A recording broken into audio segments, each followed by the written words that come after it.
So now, officially signed and sealed and announced, Shakur Stevenson will unify his WO title with Oscar Valdez's WBC. Obviously, the vacant Ring and Lineal titles will be at place because this is a unification between the number 1 and 2 fighters at lightweight. Now, we've all known about this fight. It's been in the works for a while now, but now it's out. It's officially signed and announced. The fight will still go ahead and challenge the Katie Taylor versus Amanda Serrano fight. I guess I said Amanda because I was thinking about Serrano, so Amanda I guess. Yeah. So, yeah, it's going up ahead against the female fight. Look, for me personally, if they were on at the same time, I'd obviously watch Shakur Stevenson versus Oscar Valdez. I don't think I'll even make a reaction video for the women's fight. It's nothing against them. It's nothing serious. It's nothing too deep. But people just don't get it. Why there's no interest in women boxing, where there is huge interest in women UFC. In women UFC, there's a higher chance of violence, higher chance of a knockout, of a submission, than it is in female boxing. Female boxing really, especially Katie Taylor, I don't think, did she have like 2 knockouts through her entire career? She's not really that gifted of a puncher. And even when she does throw punches, I don't know, they just seem to have zero power on them. I've seen lots of girls, when she's fighting, would take whatever she dishes at them and just come back at it. And I've never seen Katie Taylor, for years now, I've never seen Katie Taylor win a fight. Like, oh, she clearly won 6 out of the 10 rounds. I've never seen it. It's been a minute. It's been years. She always gets the decision. She always gets the decision, man, even if she doesn't deserve it. If she didn't have the Irish backing and the Matchroom backing, she'd probably be like 15-5 right now. Man, I don't even remember the names of the women that she fought. But man, she's lost a lot. Now, enough about the Katie Taylor versus Amanda Serrano fight. Let's talk about this fight, Shakur Stevenson versus Oscar Valdez. This fight would have probably been a fight with lots of buzz had it been announced immediately after Oscar Valdez's victory over Miguel Berchelt. Because Oscar Valdez looked so piss poor against Robinson Conceição. Robinson Conceição, who's a tremendous fighter, and I've said several times that the most challenging fight for Shakur Stevenson is going to be Robinson Conceição at 130. But he beat Valdez, especially early in that fight. He was outboxing him in such an embarrassing fashion for Valdez. It killed the buzz for this fight. And at no point, no round, did Valdez outland Conceição. Conceição outlanded him in 9 of the 12 rounds, and they landed the same amount of punches in 3 of the 12 rounds. So that just gives you an idea of how bad Conceição beat him. So if you look at punches landed, obviously that's not how we score fights, but if you just looked at punches landed and you scored it that way, you can make a good argument Conceição won that fight 12-0. Obviously, I'm not trying to argue Conceição won every round. I'm just saying, for example, I don't remember how my exact scorecard. It was either 8 rounds to 4 or 9 rounds to 3. But it was a horrible, one of the worst decisions so far in a world title fight recently. It and the Aluminum Cabo fight are right there. Macabo versus Machuno. Now, I think Machuno versus Macabo is a way bigger robbery, in my opinion, but hey, only in boxing we can discuss which one was the bigger robbery. So yeah, I think that fight would have had way more buzz had it been right after the Miguel Berchelt fight. And Oscar Valdez didn't want to fight him immediately after the Miguel Berchelt fight. And you saw what just happened. You looked bad against Conceição. Now I'm pretty sure if he fought him right after the Berchelt fight, he'd probably be a slight favorite. But going into this fight, Valdez is going to be extremely overlooked.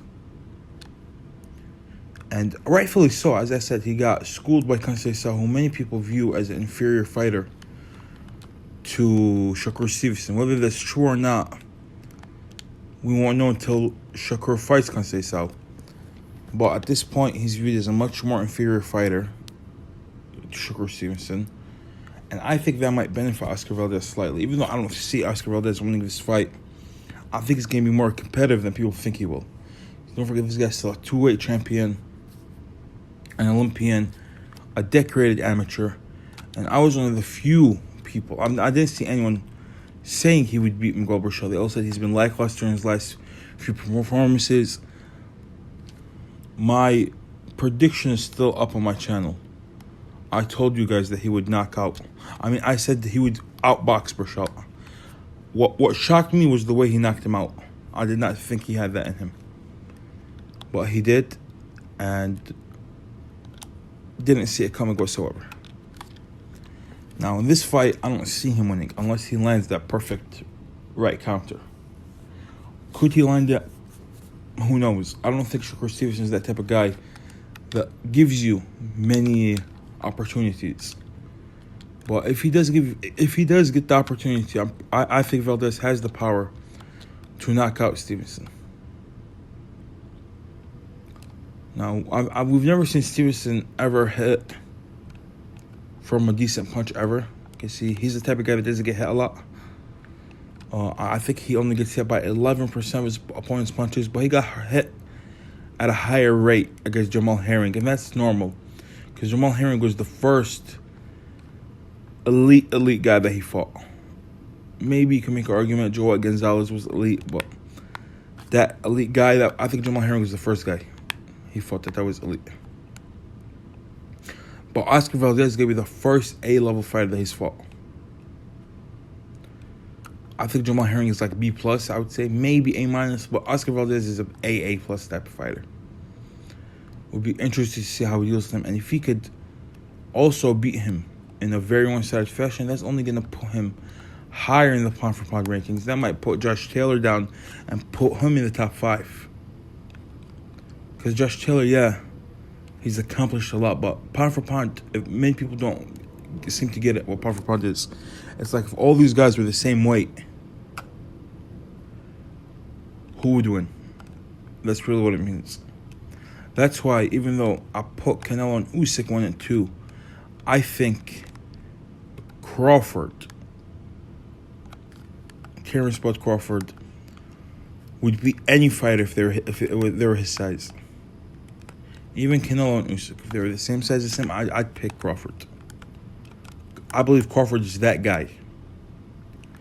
I just said that we might see him leave the sport without getting the opportunity to prove it. Because I think he could prove it against the Errol Spence. I think he can prove it against the Ugas. I even think he could prove it against a Jermell Charlo. I think he could do it. I think he would. I think Josh Taylor, though, contrary to what I just said, would be the toughest fight for him right now. Even harder than Spence, in my opinion.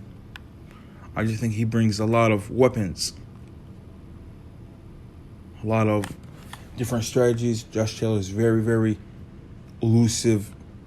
He can fight more than one style, but he has a tendency of keeping his foot off putting his foot off the gas if he gets an early lead. And I think if he does come out to an early lead against Crawford, that will bite him. Because Crawford's the type of guy that knows how to land accurate shots when you don't see them coming.